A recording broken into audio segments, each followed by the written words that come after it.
नमस्ते छात्र मित्रों, आज हम पढ़ने वाले हैं 10वीं कक्षा हिंदी का पूरक पठन के अंतर्गत दिया गया पाठ मन। इसका परिचय देखते हैं। हिंदी साहित्य की अनेकानेक विधाओं में हाइकू नवीनतम विधा है। हाइकू मूलतः जापानी साहित्य की प्रमुख विधा है।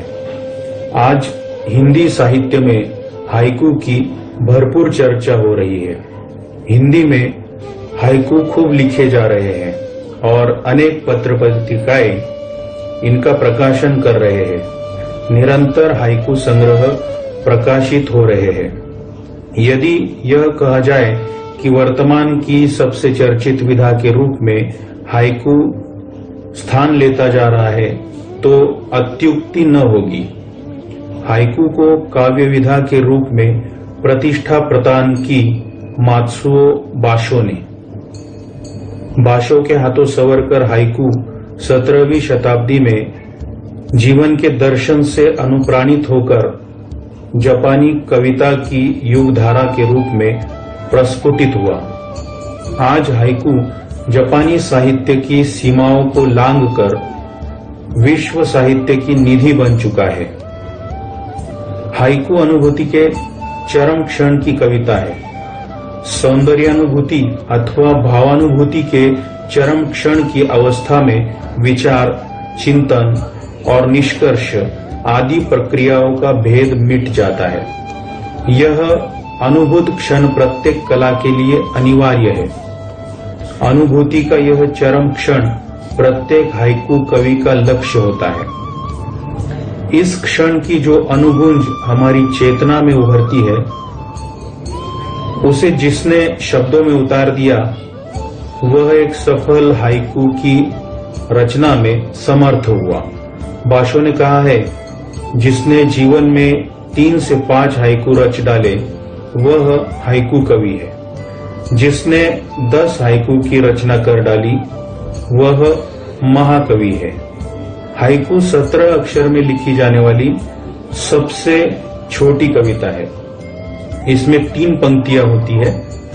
प्रथम पंक्ति में 5 अक्षर, दूसरी में 7 और तीसरी में 5 अक्षर होते हैं। संयुक्त अक्षर को 1 अक्षर गिना जाता है। जैसे सुगंध शब्द में 3 अक्षर है, सु 1, ग 1, ध 1। तीनों वाक्य अलग अलग होने चाहिए, अर्थात एक ही वाक्य को 5, 7, 5 के क्रम में तोड़कर नहीं लिखना है, बल्कि 3 पूर्ण पंक्तियां होनी चाहिए।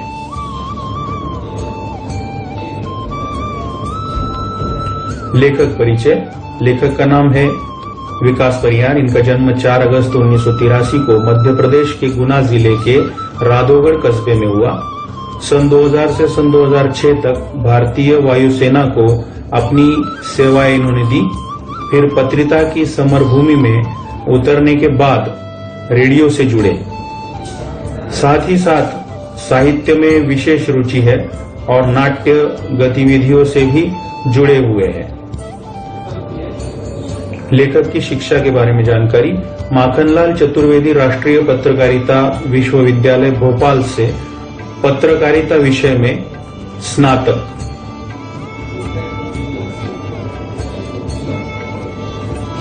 पद्य संदर्भ में जानकारी देखते हैं। पद्य प्रस्तावना।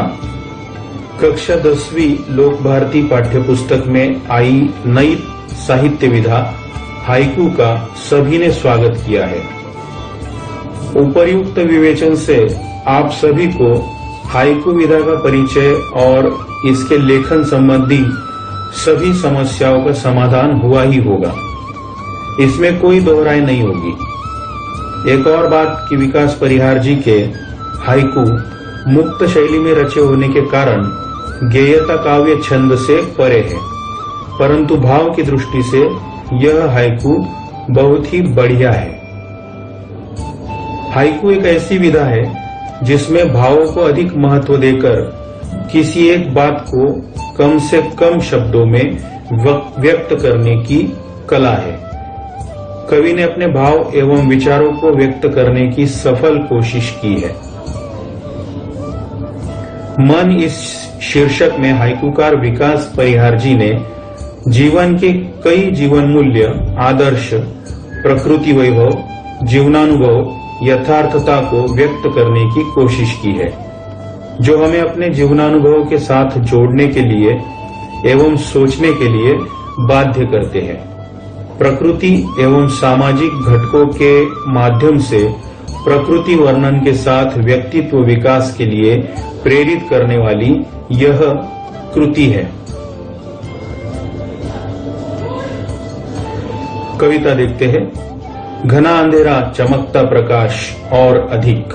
इसका भावार्थ है, जिस तरह शाम ढलते ही निशा अंधेरे से घिर जाती है और अंधकार का अधिराज्य निर्माण होता है, ऐसे वक्त कभी कभी कोई दीप या जुगनू चमक कर अंधेरे को छेद देने की कोशिश करता है। तब वह अंधकार में सामान्य से और भी अधिक चमकता है।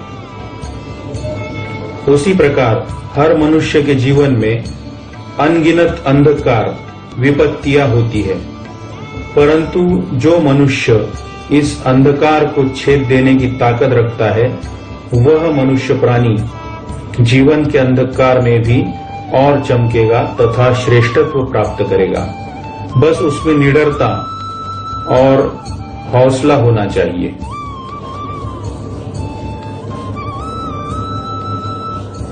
करते जाओ पाने की मत सोचो जीवन सारा। इन पंक्तियों का भावार्थ देखते हैं। संस्कृत के कर्मण्येवाधिकारस्ते मा फलेषु कदाचनम, इस सुवचन के अनुसार ही परिहार जी ने जीवन का सही सार बताने की कोशिश की है। हमें अपने जीवन में कर्मरत रहकर क्रियाकलाप करते रहना चाहिए। फल कभी न कभी मिल ही जाएगा। यदि फल के बारे में सोचते रहे तो कर्म और जीवन का आनंद गवा बैठेंगे।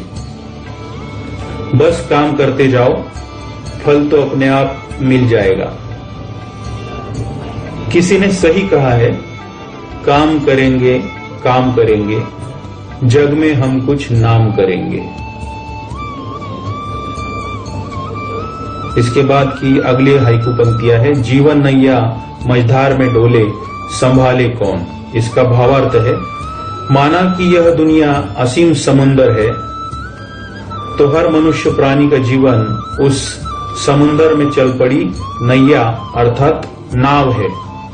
जब हम अपना जीवन यापन करते हैं तो संसार में अनगिनत बाधाएं समंदर के तूफान के भांति आएंगी।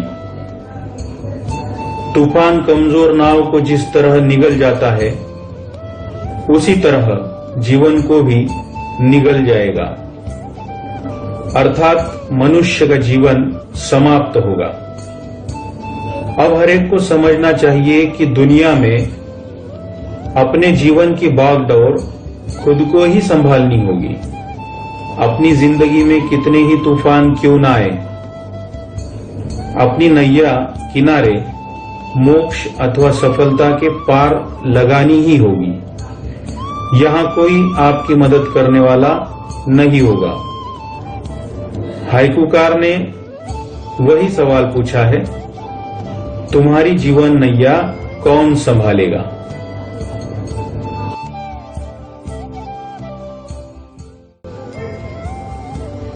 अगली पंक्तियां देखते हैं। रंग बिरंगे रंग संग लेकर आया फागुन। भावार्थ, इस हाइकू में प्रकृति के बदलाव का वर्णन करते हुए फागुन माह के दिन कुदरत में बिखरे रंगों की ओर निर्देशित करते हुए फागुन माह का विशेष महत्व फूलों को लेकर प्रतिपादित किया है। अगली पंक्तियां है। कांटों के बीच खिलखिलाता फूल देता प्रेरणा। इसका भावार्थ देखते हैं। प्रस्तुत हाइकू में जीवन में संघर्ष एवं समस्याओं का महत्व प्रतिपादित किया है। जैसे गुलाब का फूल कांटों में भी रहकर खिलता है, जो अधिक सुंदर तो लगता है, साथ ही अपनी सुगंध चारों ओर फैलाता भी है। इसी तरह से मनुष्य को अपने जीवन में आई बाधाओं अर्थात कांटों को सहजता से स्वीकार कर आगे बढ़ना चाहिए। तभी हम अपने जीवन को कार्य से सुंदर और सुगंधित कर सकते हैं, जो आगे जाकर किसी के लिए प्रेरणादायी बन जाएगा। जैसे रुकने वाला पानी सड़ता, रुकने वाला पहिया अड़ता, रुकने वाली कलम न चलती और विशेष बात रुकने वाली घड़ी न चलती।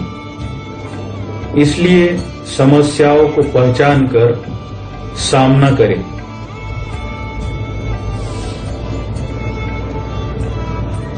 अगली पंक्तियां है, भीतरी कुंठा आंखों के द्वार से आई बाहर। भावार्थ, कहा जाता है कि मनुष्य नहीं बल्कि उसकी आंखें और चेहरा बोलता है। जब मनुष्य खुश होता है तो चेहरे पर अनोखी चमक दिखाई देती है।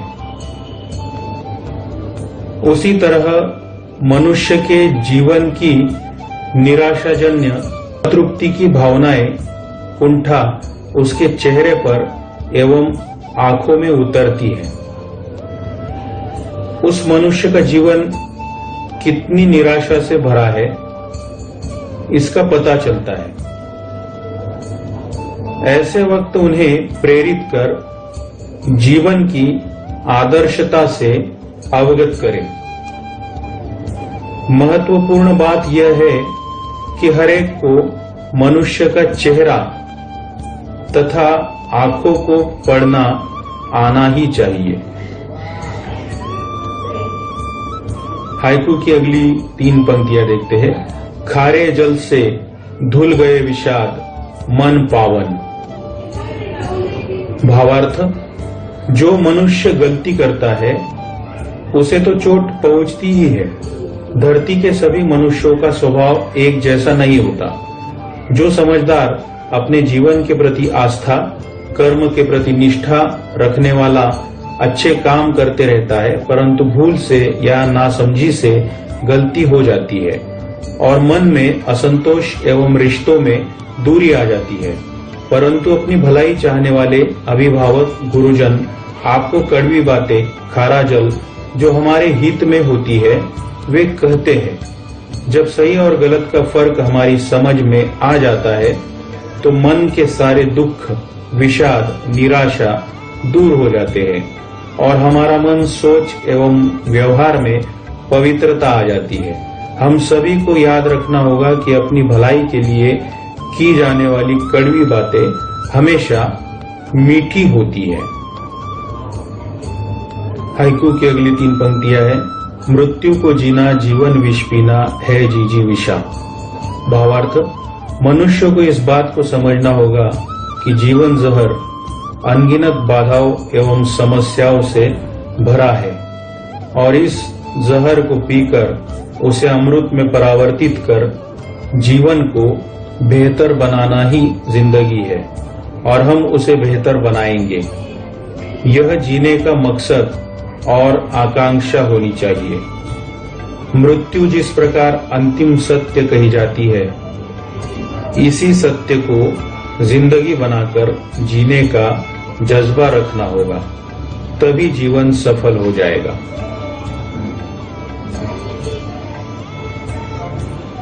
अगली पंक्तियां देखिए। मन की पीड़ा छाई बन बादल, बरसी आंखें।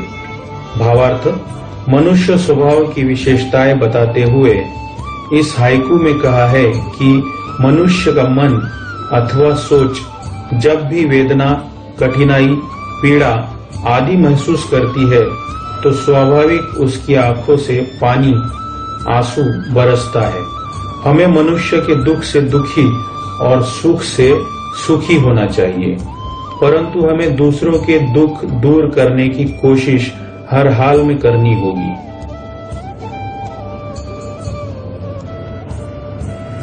चलती साथ पटरिया रेल की फिर भी मौन। इन पंक्तियों का भावार्थ है, मनुष्य जीवन में सुख और दुख रेल की पटरी की तरह होते हैं। रेल की पटरियां साथ में चलती है परंतु कभी एक नहीं होती, और जहां होती है वहां रेल नहीं होती। उसी तरह मनुष्य के जीवन में सुख दुख बराबर साथ साथ चलता है पर एक नहीं होता, और जहां होते हैं वहां उसके अस्तित्व पर आशंका उपस्थित की जाती है। जैसे नदी के दो तीर कभी एक नहीं होते, जब पानी सूख जाता है तो उसके दो तीर बचते ही नहीं और उस नदी को नदी नहीं कहा जाता। नाम की नदी रहेगी पर उसके अस्तित्व पर आशंका भी उठेगी। मनुष्य सुख दुख को समान रूप में जानकर स्वीकार करे और जीवन जिए, यही इन पंक्तियों का अर्थ है। अगली पंक्तियां है, सितारे छिपे बादलों की ओट में सुना आकाश। भावार्थ, अपने जीवन की खुशियों को अनोखे ढंग से व्यक्त करने की सफल कोशिश इस हाइकू में की है। आसमान, सितारे और बादल के रूप में जीवन की अहम बात बताने की कोशिश की है। परिहार जी कहते हैं कि जीवन रूपी आकाश पर जब खुशियों के तारे चमकते हैं तो जीवन आनंद अवर्णनीय होता है, परंतु हर सुख क्षणिक होता है। उसके ऊपर दुख के बादल छा जाते हैं तो जीवन निराशा से घिरकर सूने आकाश की भांति बन जाता है, जिसके चलते मन उद्विग्न हो उठता है। हमें कोशिश करनी होगी कि दुख का पर्दा हमेशा के लिए हट जाए। तुमने दिए जिन गीतों को स्वर हुए अमर। भावार्थ, अपने जीवन में अपने परिजन, हितचिंतक, स्नेही एवं अन्य प्रिय व्यक्तियों का होना अत्यंत आवश्यक होता है। इनके बगैर कोई भी मनुष्य अपना जीवन सफलतापूर्वक नहीं जी सकता। उन्हीं की सहायता से हम अपने जीवन को एक संबल प्रदान करते हैं। ऐसे लोगों के प्रति हमारे मन में कृतज्ञता के भाव होने चाहिए और उन्हें भूलना भी नहीं चाहिए। उन्हीं लोगों के साथ बीती बिताई बातें, जीवन संघर्ष अपने जीवन के अमर गीत बन जाते हैं। इस हाइकू में अच्छे लोगों के साथ को अपने जीवन के गीतों के स्वर कहा गया है।